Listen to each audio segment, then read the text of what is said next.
We will be talking about a new topic today, and that's polymers. And we're going to start by talking about, what I want to do is cover two ways that we humans make polymers. And the first way has to do with something called a radical. So that's where I want to start our story. And what is a radical? Okay, well, a radical is a molecule that has one or more unpaired electrons. Okay, so one or more unpaired electrons. Well, as you can imagine, if I've got an unpaired electron, it's kind of like a broken bond. You know? It's kind of like a broken bond. That's a radical. And you could also imagine that a broken bond wants to not be broken, right? So it's going to try to find something to bond to. And that's why we got radicals all in us all the time. Sometimes they're important, but sometimes they can cause a lot of harm, right? And that's why if you eat blueberries, then you get these things called antioxidants, right? And antioxidants, that's just one of many, many types of antioxidants. What do? They go and they give these radicals what they need, what they're looking for, an electron. They give them an electron, and they don't mind. They don't become radical themselves. They just simply stop the radical from being radical. Now, why does this matter? Well, we're going to see what that means for polymers. But let's make a radical. So imagine, and I'm going to go Lewis on us because I want to see the electrons. I'm going to go Lewis. So imagine I've got methane. Well, methane looks like this. Nice and happy. Oh, the octet. Ah. But now I introduce a chlorine atom. So I've got now chlorine. And chlorine is hungry. Chlorine wants to fill its octet by itself, right? And so what does it do? It's like, well, you know, I'm powerful, I'm strong, I'm just going to grab from methane. It sees methane, and it's like, okay, you give me one of your electrons. How about that as a deal? And here we go, and here we go, and it takes it in the form of a hydrogen. And so we got this, and like this, okay? Oh, the chlorine got really happy, but look at what happened to the methane. All right, it lost an electron and a hydrogen with it, and it has an unpaired electron. That electron is not happy. I mean, you know, it just wants to bond to something. That's all. You can't blame it. Don't we all want that? The problem is that this really needs it badly, right? And so this is called, so what we did is we took chlorine and we combined it with methane, and we made what's called a methyl radical. So this is called, that's called a free radical. Okay, or in this case, it's methyl because that's what the chemistry is. It's a methyl radical. As we'll see, you can make radicals out of lots of stuff. Just take a hydrogen and an electron, have a free unpaired electron left, and it's a radical. I could start with ethane and make an ethyl radical, C2H5, right? With a dot. That dot is the unpaired electron. And so on, and so on. And that's what, you know, so if you have free radicals and they come along and there's some other molecule, it's not going to be this one, but maybe there's something like an antioxidant in those blueberries, it's going to come along and say, you know, I got electrons I could give you. Here, have one. I see how needy you are. I see how badly you want one. You can take one of mine and I'll be fine. I'll be fine, right? Or maybe we'll form a bond with that. Those are antioxidants. But that's not the topic. The topic is we're making this new material called a polymer. So how does that work? Well, to understand that, we got to make a radical out of a special case. We got to make a radical out of a double bonded molecule, right? So now I'm going from methane to the double bonded ethene. Now hang on, let me put this up here. And in the case of a double bond, something very important happens. Something very important happens. And the reason is that I've got two bonds. I've got two bonds, not one. Well, that's what double bond, that is what double bond means, right? But I can now, because I've got a double bond, I can do something very important. I can do something very important. When I turn that molecule into a radical, something special happens. So what I'm going to do is I'm not going to call it chlorine. I'm going to just call it R dot. And because now we're making a polymer, and this is called, well, it's got different names. It's called radical, or sometimes you'll see it as addition, polymerization. And this is the first kind of polymer I want to talk about. And so I'm going to, you saw how it worked with chlorine. I'm just going to say, I got something called R, and it's called a radical initiator, and I'm going to draw the dot there, right? Just like I had the dot on chlorine, this is going to be the radical initiator. Radical initiator. And I'm going to now bring this to my double bonded molecule. That's the key. Key is in the double bond. So watch what happens. Okay, so first, here's what happens. I've got R with its dot plus, and again, I'm going to go Lewis. I'm going to have all those electrons in the bonds spelled out for you with dots. All right, so R plus C, two pairs of electrons in there. You see that? There's my double bond. All right, okay. And here are the hydrogens. I'm not going to draw them every time. Those sticks have hydrogens on the ends.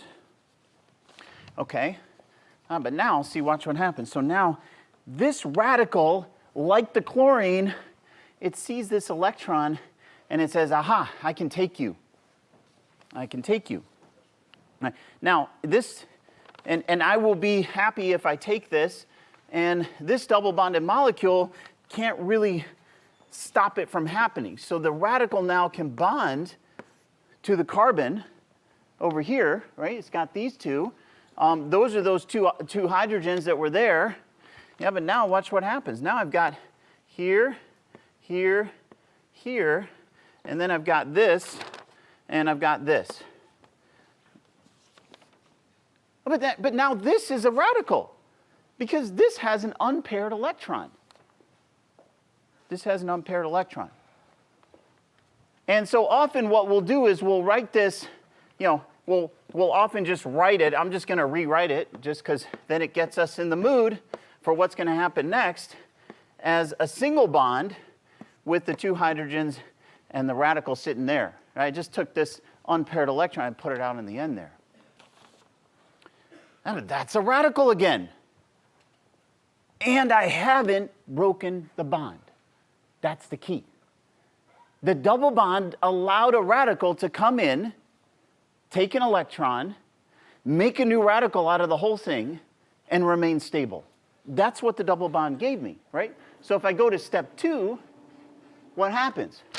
If I go to step 2, well now I've got this R that's sitting here, all right? And I've got these here, and I'll put them in explicitly, and there. Oh, but see, this is in a bucket of these C2H4 molecules. They're all over the place. And now this is going to see, so we're going to do that, and this is going to see another one. Let's put that one in here. Here we go. A double bond, nice and happy, floating along, and this radical version of it sees it. And it says, nope, I need that electron, thank you very much. And so you get this, right? Single bond, and we'll just put it out here. And so now, how many did I have? 2, 4, and here's another one, and there it is. And I've got another radical. I've got another radical. The thing stays radical until it finds another R dot, right? So this just goes on and on and on. This is a new radical. New radical. And each time it finds a double bonded C2H4 molecule, it can take it, add it to the chain. Add it to the chain. Sometimes this is called chain polymerization, addition polymerization, radical polymerization. You see it's all the same. You see how it works.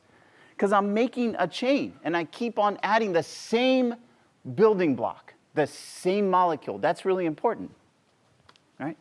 The same molecule, and then et cetera. Okay, et cetera. Well, how long is et cetera? Well, typical polymers go on for a long time. We're talking a minimum of 100 times. 100, you might be able to draw that, you know, all the way down, maybe down to there. But a lot of polymers go to 100,000 or 1,000,000 chain lengths, 1,000,000, right? That makes this class of materials extremely unique. And we're going to talk about them in the next, you know, over the next, during this week. What I want to do is give you a couple reasons why they're unique, and then we're going to go into why this matters. What we started with was a monomer. In this case, we started with ethylene or ethene, and so here was our monomer, okay? And what we ended up with is a polymer. And in this case, you know, it's, oh boy, I'll draw it straight like I did there.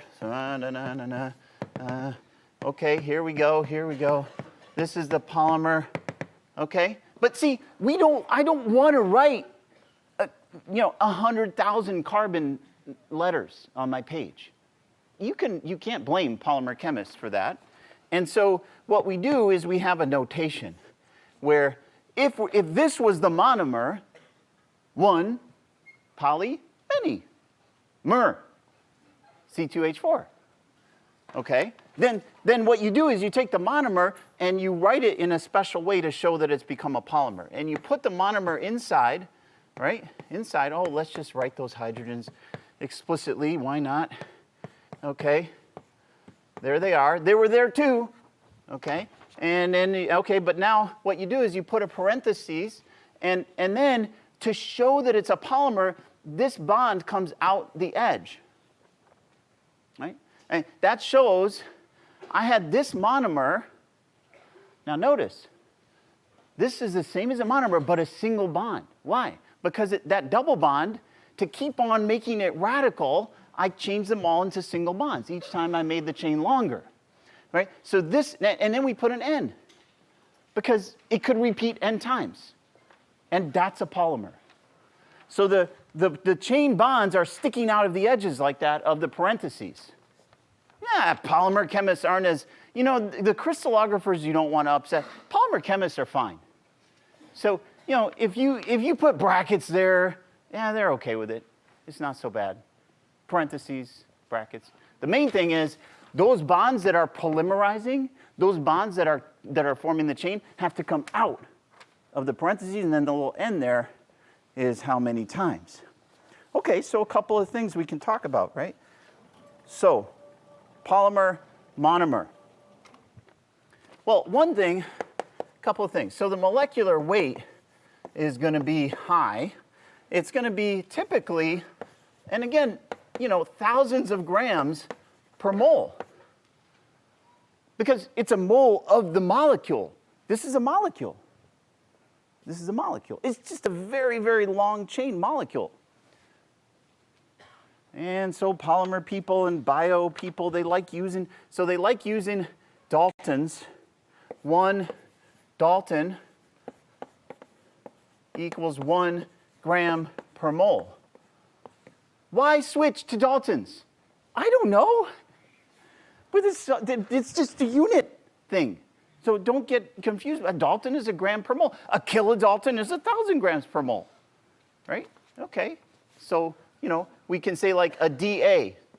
A DA. Maybe they just like the symbol, DA. Or KDA for kilodalton. It's just grams per mole, thousands of grams. Okay, but now, it's easy. But one long chain, if I know the molecular weight, right, in grams per mole, then I kind of also could know how long it is, right? Back and forth. It's just a molecule. It's just that this is a very, very big molecule. And so sometimes you'll see it called a macromolecule. Macro. It's huge. It's a long chain. I want you to just think about how the length is on the order of, I'll spell it out, microns. Right? Just think about it. We've been talking about a lot of different materials in this class. We've talked about, a lot of different solid materials, right? And perfect crystals, crystals with defects, amorphous materials, molecular solids. This is another class of solid, but you can really start to think about why this is so different. Because if this thing is 100,000 or 1,000,000 units long, that strand is a very long piece of spaghetti. And that means that different things can happen, and that's one of the reasons why polymers are so interesting and can be so useful. And so if you think about taking it longer, we're not even close to how long, this is still just a little longer, but what I'm showing you is something important. If I've got, spaghetti that's that long, you better believe it can tangle up. And so when you think about one of these strands, or maybe a couple of them, they're going to usually, often, not always, you can make crystals out of polymers. But a lot of times they're going to tangle because they're just so long. And the degree of the length, by the way, that's another thing, right? Degree of polymerization. Why was my O so big there? I don't know. It was a moment. I'm feeling it with the O. And that's the number of mer. Yeah, it's a polymer, mer units. And that's per polymer. And this is average, because as you can imagine, I'm going out to 1,000,000. Did I hit 1,000,000 or did I get 990,000? Or did I get 1,010,000? It's not, you don't control the length exactly. And so the degree of polymerization is a number that is the average, right? It's the average. It's the same as the molecular weight. It's an average because the strands have a distribution. And we'll talk about that more on Wednesday. Now I just want to get down some polymer insights. Okay, so we got things like molecular weight, degree of polymerization, right? Now these are very long. And so you can imagine that it's kind of like glasses, right? When we did glasses, these are really long chains. You can imagine that as a liquid, that might be pretty viscous, right? That might be pretty viscous. You could also imagine that when you solidify it, it might be pretty disordered or maybe crystalline, right? It kind of might have some similarities with glass. Again, we'll talk about that more Wednesday. Well, the one thing I want to highlight now is that what can happen because it's so long is that you can literally get, like one polymer chain that finds itself wanting to form a crystal literally like in the middle of itself. And then it's like, okay, I can stack and form a nice crystal. Oh, but now I can't again. And now, oh, look, I think I can pack in nicely as a crystal. And now I can't again.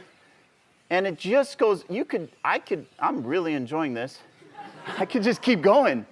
That's one polymer strand. And it would keep going. It literally would.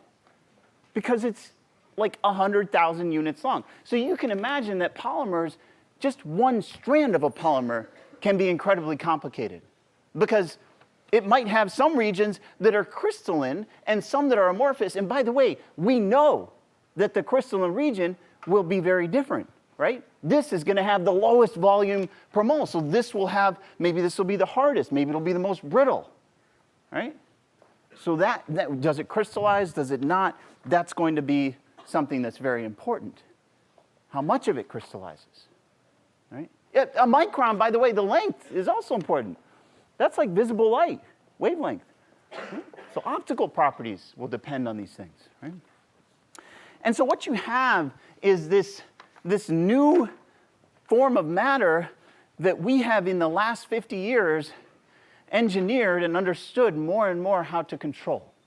And just while, so we're talking about, this addition polymerization, this list goes on and on and on now today. Now, so what is this list? Well, these are all, I want you to notice here, monomer. Okay, this is the polymer name. This is the monomer. Here's the polymer. They should have put parentheses there. We'll excuse that because you can feel that those are going outside of the parentheses or brackets. All right? And then here's the use. So what did we just do? We just did polyethylene. Polyethylene is right there. That's the polymer, polyethylene. There's the monomer, right? There's the polymer. Now, notice something about every single one of these monomers. There it is. They've all got that double bond, that double bonded carbon. So when I put a radical initiator in a soup of those monomers, I can form polymer chains, right? I can form polymer chains. And those are the polymers you make. And notice, they all start, these are the same unit repeating over and over and over again. And notice the flexibility here, right? So in polyethylene, which is one of the simplest cases and is the most common polymer, these are just a few uses. Now, if I just take, one of those hydrogens off of one of the two carbons, right? There's polyethylene up there, right? If I just take one of the hydrogens off and instead I put a benzene ring, right? So now I've got this and, oh boy, did I draw that? Yeah, it's okay. Here's my hydrogens coming off of the benzene. There you go, and there, and oh good. I've drawn polystyrene, haven't I? No, I have not, because you gotta come out. That's a polymer. Now it's a polymer. I came out. Okay. Well, that's pretty simple. All I did is I just took the polyethylene and I put a benzene ring there, and I get styrofoam if I put air through it as I make it, processing, or I can make all sorts of other things out of it. That's polystyrene. That's polystyrene.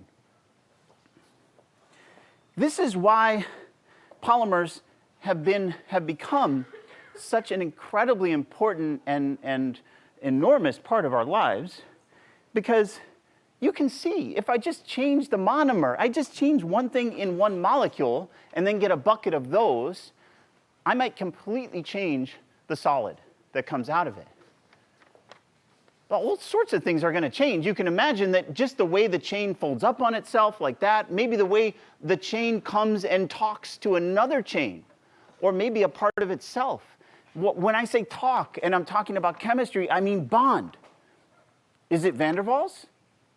The surface area is enormous here. The surface area of one molecule. We did this, right? We looked at boiling points as you get a little longer, to like C12. This is C hundreds of thousands. So the amount of bonding, London dispersion, is enormous, right? That's one of the reasons these can be very strong. But the tunability is also enormous, because I can just swap in a different group here and polymerize that. Okay, this is why this was so exciting when it was, polymers were first made really in the 40s and 50s. They really started coming into the market in the 70s en masse. And I want to tell you why this matters. We're going to start with a commercial. This is an ad on television by Pepsi in 1978. And I thought this would be a nice way to start my why this matters. It's only 30 seconds. Uh-oh. Pepsi Cola's new 2-liter plastic bottle.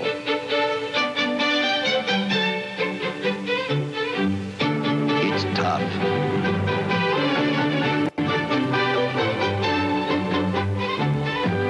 Really tough.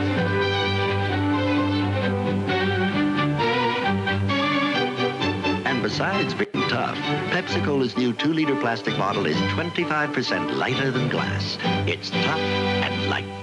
Tough and light. Now, apart from some other potential differences you may have noticed with today's times, that was the key. That was one of the keys, right? So they could make, Pepsi could, and CocaCola, could make bottles that were lighter than glass, but not break. That was a very big deal. That was a very big deal, right? And they really started, in a lot of ways, they started the revolution, right, of plastics and polymers in commercial products. Now, if you fast forward to today, I just want to show you how bottles are made, right? That's a 2-liter bottle. Here is a 2-liter bottle making plant.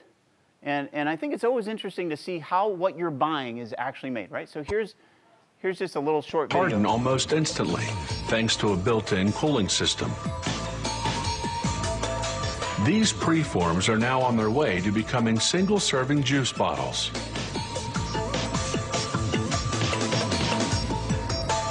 This is another plastic injection molding machine. It uses the same method to make preforms for a different model, 1.5 to 2-liter bottles.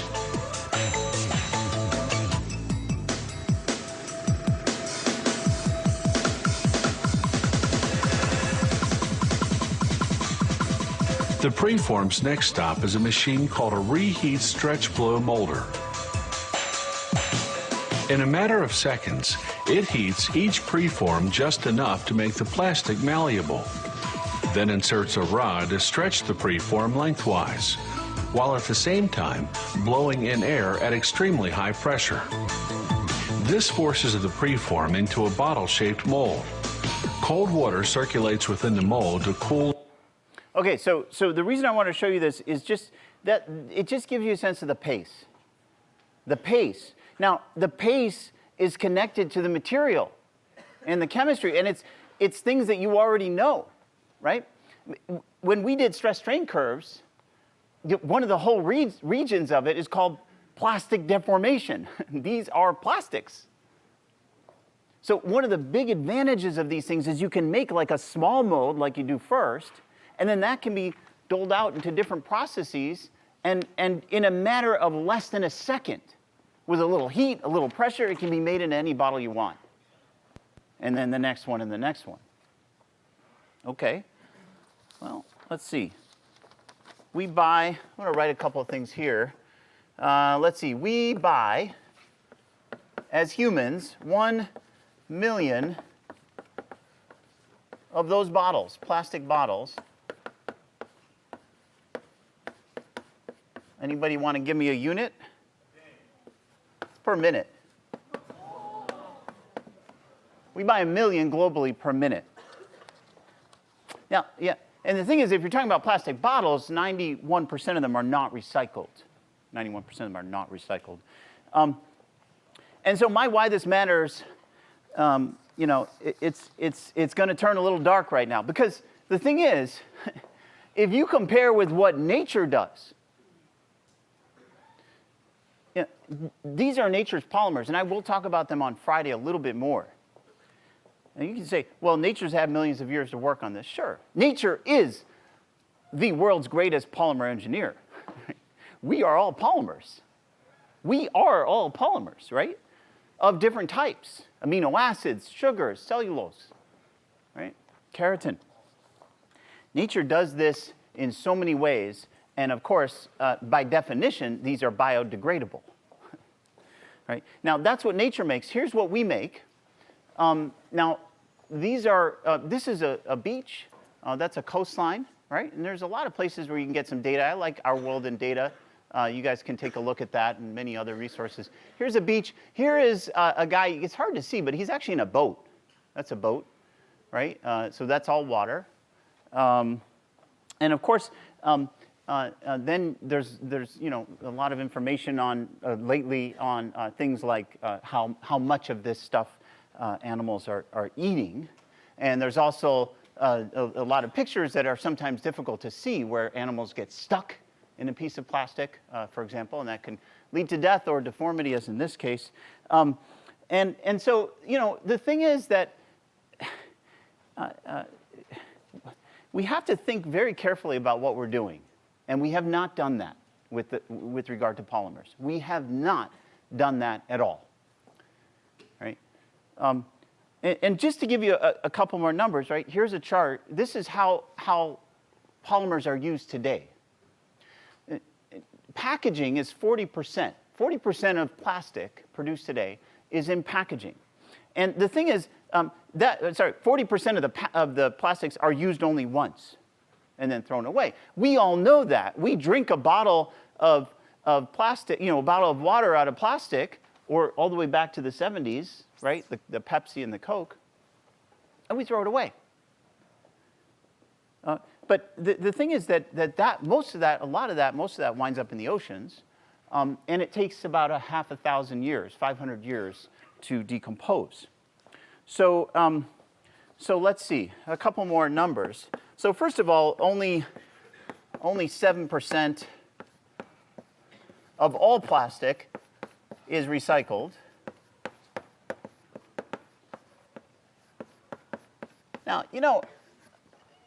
CocaCola and Pepsi could use a lot more recycled plastic. One of the main reasons they don't is the containers wouldn't be see-through. And we can't have that, right, as consumers. We got to see it. It's got to be this beautiful, clear container. But as I said, no, most of what's not recycled winds up in the oceans. And let's see, in 2050, here's one. In 2050, the plastic in the ocean will equal the weight of all fish. Okay? That includes whales and, large sea animals, everyone. Now, the thing is that, let's see, many of these plastics, like polystyrene, there's an example, right? They decompose. And so when they're large, there's a chance to collect them. But the sunlight out in the ocean, they float up to the top, or they get currents, that mix them, and the sunlight, the UV energy from the sun, decomposes them. Now, eventually, so they get smaller and smaller and smaller, and eventually they get really tiny. Those are called microplastics. You say, well, why is that bad? Because it's toxic. For one thing, polystyrene is toxic. The styrene molecule is toxic. It's a carcinogen, right? It's a carcinogen. People who eat seafood in some studies are estimated to be eating 11,000 pieces of microplastic a year, right? That's what they're ingesting today. So, this is the problem. We're making these single-use products, single-use, put it in recycling because I'm a good citizen, but 9 out of 10 times it doesn't matter because it's not getting recycled. Oh, and then it goes in the ocean where it stays for 500 years. There's a plastic bottle, right? There's fishing lines. So this is the problem. We should not be using things on the minute time scale that then take 500 years to decompose and are extremely toxic when they do, right? This is clearly a problem. Now, there's a lot of people working on this and thinking about this. Not enough. And I want to tell you about a book that I read when it came out a long time ago. It's a wonderful book, and I got introduced to it last week. It's by David McKay, who unfortunately passed away recently, but he wrote this book called Sustainable Energy Without the Hot Air. And I highly recommend you read this if you haven't. It's free. It's a free download, withouthotair.com. Because he just goes through sort of simply the math. And the reason I'm bringing this to your attention, he doesn't really talk about plastics, he talks about energy, is I love this discussion in Chapter 19. Chapter 19 is titled, Every Big Helps. And he says, if everyone does a little, we'll achieve only a little. That is true. We have this way of talking about these crises in little bits because it makes us feel better and it makes companies feel better. So you talk about this, the plastics in straws has gotten a lot of press. And companies kind of do their part, right? although Starbucks is kind of funny because they replaced all plastic straws with paper straws encased in plastic. That's actually more than the plastic straws to begin with. Single-use plastic again. But anyway, they're trying, they walk away, they say, we tried. No, because that's doing a little. The plastic in the ocean is 0.03% from straws, right? There's so much more we have to do. We can't think little about problems like this. We can't. Can't do that.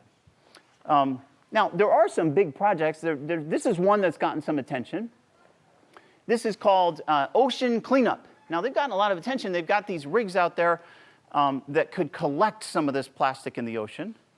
And it's at least thinking big. There's a lot of bold claims that they're making, a lot of bold claims, a lot of hype. But at least it's an attempt to do something big. One of the limitations here, though, is this technology can't go below a centimeter. It can't go below, it's not going to collect below a centimeter. Yeah, but there are some studies that estimate that 90% of the plastic in the ocean already is below a centimeter. And 60, 70% of that has already sunk, right? Talk about the need to think about this in a big way. This is a very big problem.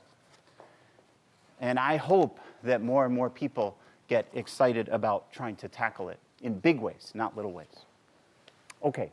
All right, that was my why this matters. Nice and happy. Nice and happy. Why?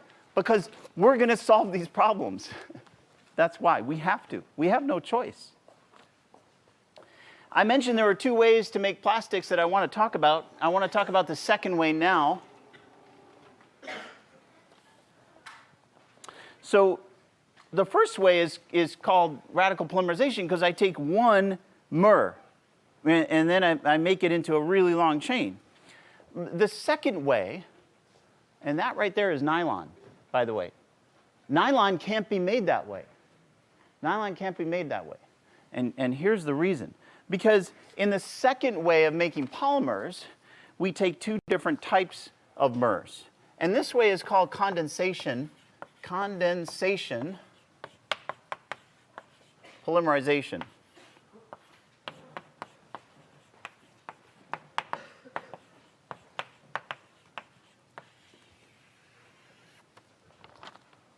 It's a different way of forming very, very long chains, right? So on Wednesday, we'll talk about what you can do with these chains, how you can modify the properties, kind of like we did with glass. We talked about the fundamentals of glass, and then we talked about engineering it. On Wednesday, we'll talk about how to engineer the properties of these polymers. But right now, I want to just focus on how to make them. And so in condensation polymerization, the goal is also to make these super long strands, but you do it with two different starting molecules and no initiator. Right? So how does that work? Well, I'll get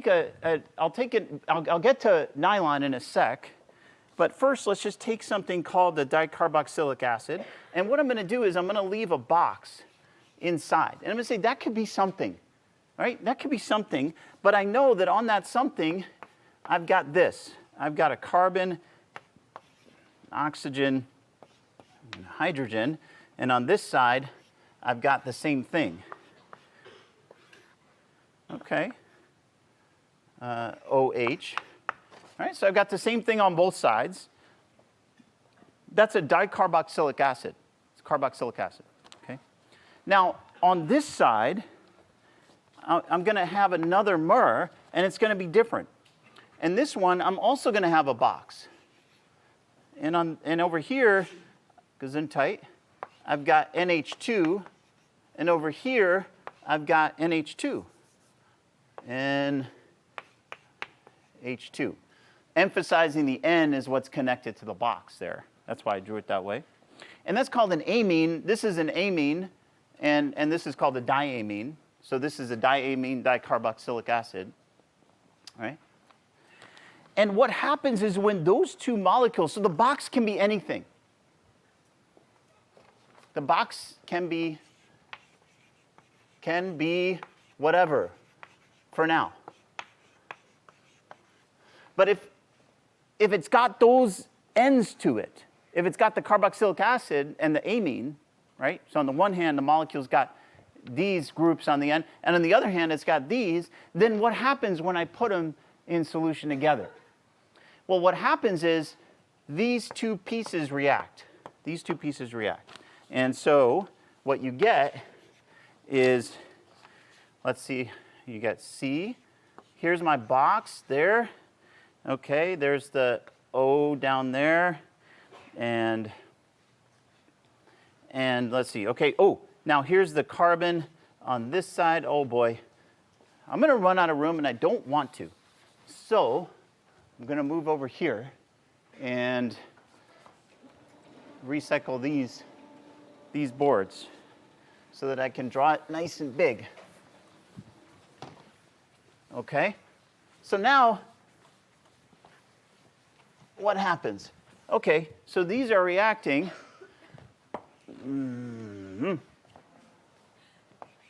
Okay, and so now what do I have? So I have C, double bond O.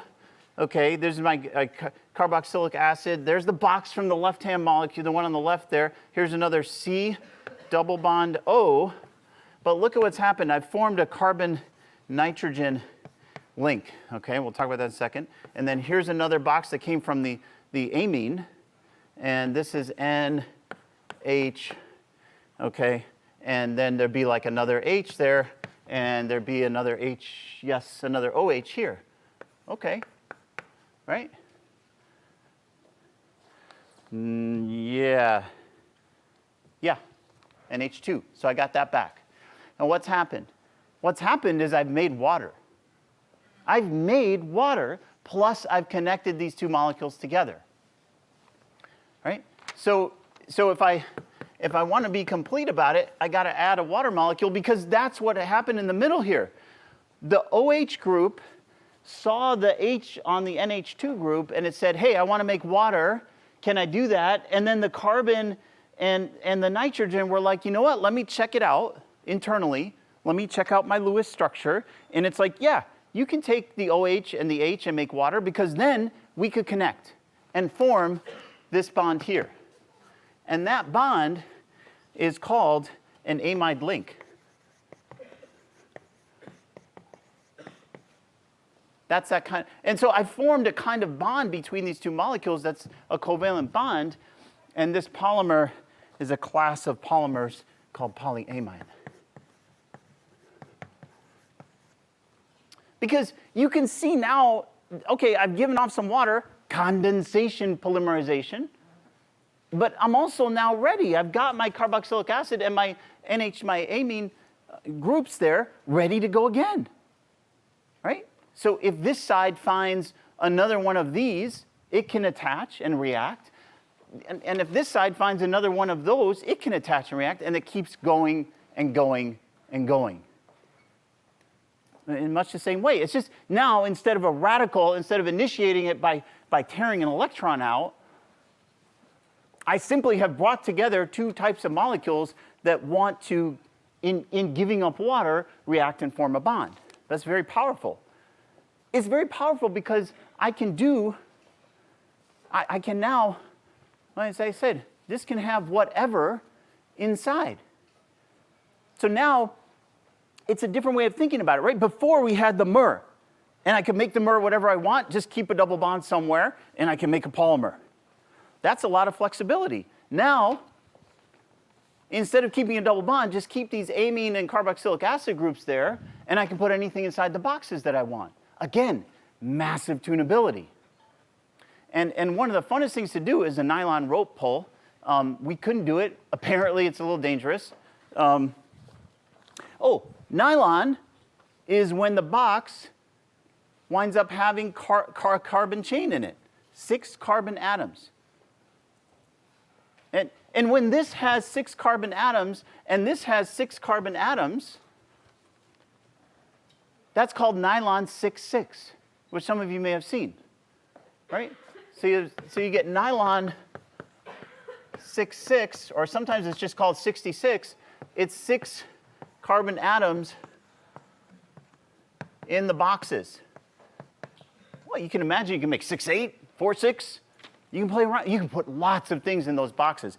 The nylon rope pull is such a cool thing. I had to show you a video. Here's what you got. You got one molecule in solution on the top. You can tell it's a slightly lighter liquid, and the other one on the bottom. The amines on one side, these carboxylic acids on the other. This is nylon, so the box is 6 carbon atoms. Now what's happening? At the interface, this reaction is occurring. So what I can do, and I'll play this, is you can, or what this person can do, is put a little piece of glass stirrer in there, okay, and pull nylon out. So watch how he does this, okay? So you get it started. There's a piece of solid coming out of 2 liquids, okay? What's happening as he pulls it? More is reacting and forming more of these chains. And you can just keep going and going and going. What's so cool about this is you're literally creating this solid with functionality that's tunable out of these 2 liquid baths. It's all happening at the interface where the 2 molecules, the amine and the carboxylic acid, can see each other. And there you can say, I wish you didn't have the text there, but look at that. You're pulling a polymer right out of the interface between 2 liquids. That's how nylon is made. And again, this had an incredible impact on so many applications. I thought I'd show you this one. That's the first line in New York to buy stockings, nylon stockings. And it's going on and on and on. Of course, then there are a few other applications too, like parachutes, and many, many, many more, because again, it's a whole nother way of making polymers. Now, I'll talk more about this on Wednesday, but in your goodie bag, you've got old school fun, and we'll talk about this in the context of the things we're going to learn more about polymers and polymer engineering. See you guys on Wednesday.